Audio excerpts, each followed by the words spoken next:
This is NLPS ED Talks, a podcast brought to you by Nanaimo Ladysmith Public Schools. I'm Dale Burgos, the Executive Director of Communications, and I'll be sharing conversations with students, staff, and friends of the district. We'll learn, we'll laugh, we may cry, but most importantly, we'll share the unique stories of individuals that work and play in our school system. Nanaimo Ladysmith Public Schools is one of many school districts in British Columbia, Canada, and is centrally located in one of the most beautiful places in the world, Vancouver Island. Thanks for joining us.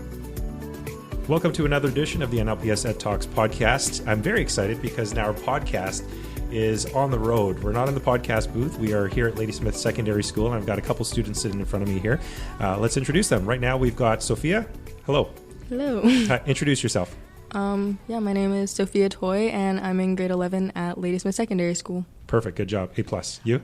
I'm Zack. I'm in grade 11 too at Ladysmith Secondary School. Zack, what's your last name? Silvey. Perfect. Excellent. Okay, thanks for sharing that.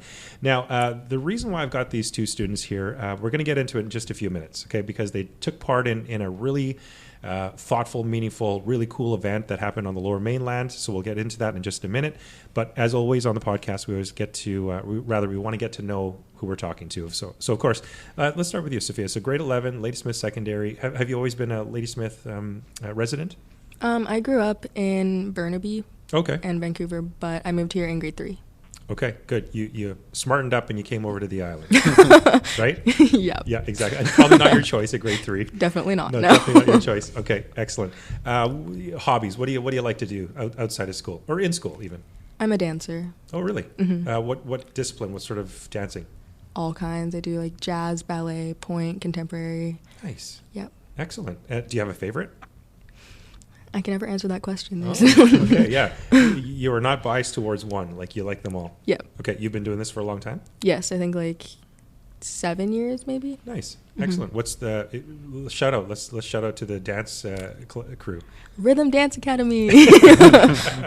Excellent. Good. Good. Zack, let's get to know you a little bit here. So, resident of Ladysmith? Yep, same house my entire life. I was born in Nanaimo, came right back down here, and yeah. Outside of school, I play basketball and go to the gym. That's mostly it, besides like homework. Yeah. But I used to play soccer, but then I quit that. Oh, okay. Now, didn't have a team, so. Oh, well, that's okay. Hey, listen, Jordan didn't make the team in high school, and now look at him, right? I made the team. We just didn't have enough players to field the team. Okay, fair All enough. our guys quit. Oh no. Yeah. Okay, that's not a good thing. All right, let's take that laugh back because that's unfortunate. That's too bad. Not enough people to play on the team. Yeah, it's hard at this age though. Okay. Like most of the guys are playing like Div 1. Yes. So if you don't want to play Div 1, then finding a club to play for is pretty tough. Oh, okay. Yeah. All right. Is that based out of Ladysmith or is that like a Nanaimo thing too? There is a club in Nanaimo, but I was trying for the Cowichan team. Oh, okay. Because Ladysmith didn't have enough like for our age group. Mm-hmm. And then Cowichan did have enough, but then a bunch of guys switched to Div 1 instead of playing Div 3. Okay. Fair enough. Well, hey, it's, there's other places, right? Yeah. Okay, good. I love it. Basketball you mentioned too. What position do you like to play? Usually I play shooting guard or small forward. Okay, awesome. Good stuff. Okay, well, thanks for sharing that. I always appreciate that, just getting to know the people that I'm chatting with here at the table. A little bit about myself. I work for the district. I'm the Executive Director of Communications, Privacy, Community Engagement. I don't have to get into my whole life story here, but hobbies, I like to, every morning I wake up, I do a quick workout, do the spin bike, and then I love to just go for walks, go for hikes, right? I mean, we've got some beautiful places around here to check out. So now you know a little bit about me, right? Yeah. Okay, good. Now you just came back, well, not just, but maybe not too long ago, but you came back from an event that happened in Lower Mainland. Who wants to tell me what that event was? Go ahead, jump in. So the event was a summit event where adults and youth from all over the province got together to talk about racism and ways that we can better the school system and make it more inclusive. I love it. Yes. So the official name, what I have here is, it was the BC K-12 Anti-Racism or Anti-Racism Summit, correct? Mm-hmm. Okay. So what are we talking? Like how many, was there other people from the district that were there? Yes, there was. I'm trying to think names here. From other schools? There wasn't youth from other schools, but there was other adults. Mm-hmm. There was Naomi, I think, Yeah. was Yeah. one of them. Oh, Trustee Bailey, Yeah. Naomi Yes. Bailey. Yep. Yep. Um, And then Joe Cornthwaite. I don't know Yes. if you know Joe. Joe is the president of the NDTA. Yeah. Yeah. I would. Yeah. mhm. And then Mr. Jelks was there. Principal Mr. Jelks. Happ, Yeah. Ms. Gavoyich. Mr. Oshieru. Yeah. Oh, okay. And so Deontay Jelks is the principal for Ladysmith Intermediate. Mhm. And then you had Stephen Epp and Shelley Gavoyich, principal, vice principal, respectively, here at Ladysmith Secondary. Mhm. And the last name? Ms. Roshiru. Okay. She's Yeah. she kind of like heads up from the here. STAR program. That's right. Yeah. Yeah. And so I had just met her just a few minutes ago Yeah. in her Law 12 class, right? Yes. Perfect. Stefania, yes. Really great group. I think that must have been a fantastic experience. We've got some people looking through the window here, right, in our podcast booth and causing some distractions. I love it. Nothing but live. And so tell me a little bit about this. So when did this happen specifically? What November. was it? 2 weeks ago. Yeah. Okay. Yeah. I think. Yeah. Couple days worth or how long? Yeah, Yeah, we it was were 2 there for days. the Thursday and Friday. Okay, yeah. Now, once you're over there and you're on Lower Mainland, you're meeting with, like you mentioned, you're talking with groups, teachers, students from all across the province. Yeah. Mhm. How many people do you think were in attendance to this? Wasn't it like a little over 100? Nice.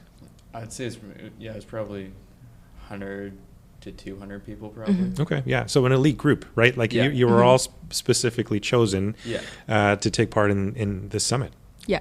Okay. Now, did you also, at the summit, were you speakers as well? Or was there more, you were just participants taking everything in? So all the adults, they went into little breakout rooms and they all like Mhm. went through different like sessions talking about different things. But the students, we were just together the whole time in a room and we were coming up with our own like ideas about like, I don't know, we were giving our opinions. Yeah, and then what would happen is the leader of our group, who I forget what her name was, It was Nola Yeah. and Nola and Mary Jane. Mary Jane, I think. Okay, yeah. So they were older students and they were kind of like leading our group, and then they'd bring our ideas to the adult programs and then kind of share that. Okay. Mhm. Let me ask a little bit more then. Some of these ideas that you're talking about. So what did you bring to the groups, to the conversations? We had found that, like, I don't know if this makes sense, but most schools just focus on like including the majority of the minority. So Okay. like, let's say at this school we do have a large population of Indigenous students, Mhm. but we don't have a large population of, let's say, Black students or like East Indian students.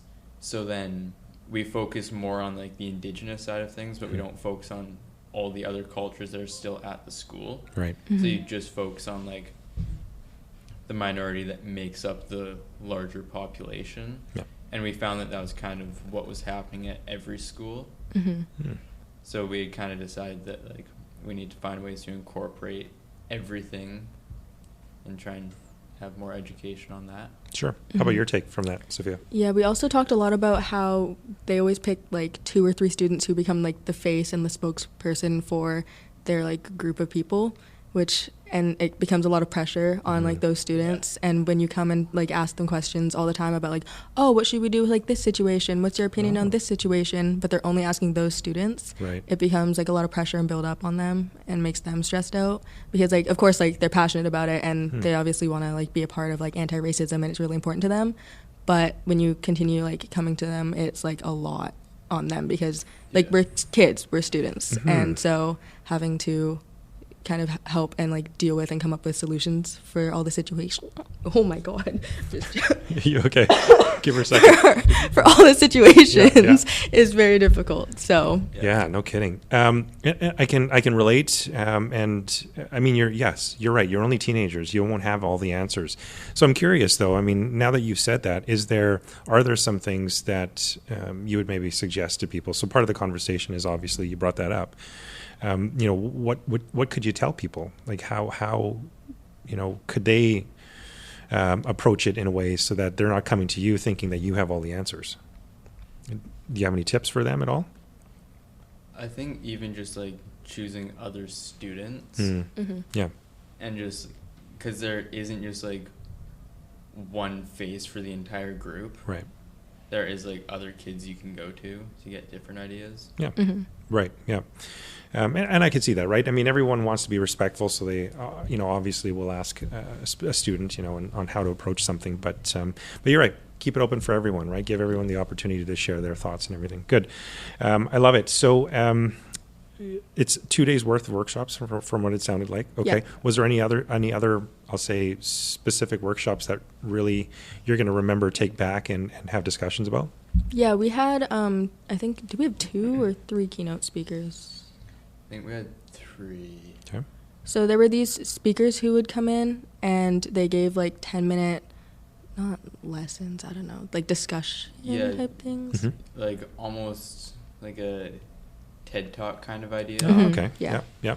But it was just like a little 10-minute session they had, and they just gave their thoughts on it. Mm-hmm. I know there was Dr. Caleb Rashad was there. He's from California or Florida. Nice. One of the two. Okay. And then Dr. Day from Africa came. Wow. Yeah. And then there's one more. Okay. I'm drawing a blank. No, that's okay. No, we had Ignite speakers. That was our other thing. Yeah. Oh, that's yes. right. Okay. All right. 2 keynote speakers and then Ignite speakers. And then Ignite speakers. Okay. You've got some pretty big names coming in, having discussions and coming from their perspective from all over the world. What were the big thoughts coming out of those? What were your recollections of those?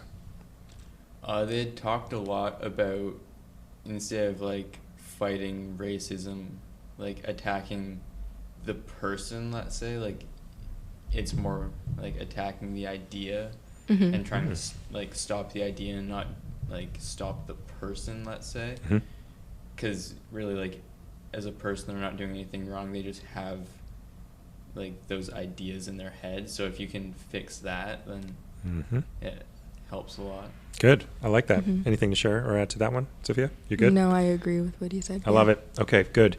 Now you're there, you're coming back now. You shared some of your takeaways from that. So what's the next step at this point now? Because I think it was only you two as students, right, that had gone, and then you went with the school administrators, teacher, one of the trustees, of course, as well, too. And so they have their own experiences. So, what's the next step? Because you've got all this information now. You've heard some great speakers. What do you do? I think just use that information in future opportunities we get. Yep. So if we get put into like a student voice program and different like events like that, then we can use the information we were given at this, like the summit there, to educate people. Yes. Yeah, I would say also just like bringing it to our school community too. I think that's really important, because obviously we can't like change the whole district and change like everything, but in our school, like, I think we can make a difference. And like, I'm in STAR and we try our best, but obviously like racism is so hard to try to like not deal with. I can't find the right wording for that right now, but just to try to help. Shut it down almost. Yeah, like, I don't know how to word it, but like getting rid of racism, it's like, it's impossible. Like, it's never ever gonna be like fully away and like gone, but we can try to like help make the experiences for the students who are dealing with it better in our school, because we have some of the tools to do that now because of the summit. So I think we can try to help our school. Was there anything else that you wanted to share in terms of the experience or what you've taken away from this event? Yeah, the Minister of Education actually came during the last day of the summit for a little bit, and so the students, we all came up as a group. We came up with 3 of our main points of what we thought that everyone should work on in the education system in regards to dealing with anti-racism. And so we went in front of the whole group and we presented it to everybody, and we picked 2 students who spoke about our points. And so the minister came and like, she thanked us, and she said she really did hear what we were saying and they were going to try their best to work on it, because student voice is really important. And she said that was one of the most important things, and how inspiring they found it, that they had such amazing students working for such a good cause. So, yeah. Wow, love it, Sophia. Thank you. And Minister Rajnath Singh, of Minister of Education and Childcare, of course, is who you're referring to. I love it. Yeah, that was really good. Thanks for sharing this. Your experiences have definitely been integral. Big conversations. I mean, as a district, we have an inclusion policy. We want to make sure that everyone feels safe and welcome in a caring environment, and I think that's something that we always strive to. As a staff member, for example, that's how I live my life, and want to make sure that everyone feels safe and welcoming. And then what you've done and what you've heard and what you've learned. I mean, you're only grade 11, so I'm not going to come to you and ask for all the answers because really you may not, but you might have some really great ideas. And so you've shared some of those with us today, and I think that's great. I think the conversation doesn't end here. I think that there's still a lot to be said and to be shared. I think that there's maybe some follow-up one day. Maybe I come back and talk to you both when you're in your grade 12 year and see what has progressed since we've spoken today, and then of course looking from that year now and seeing what's been done. And I think the conversation is still and should be ongoing. And thank you both for sharing your thoughts and ideas with us today. Yeah, thank you.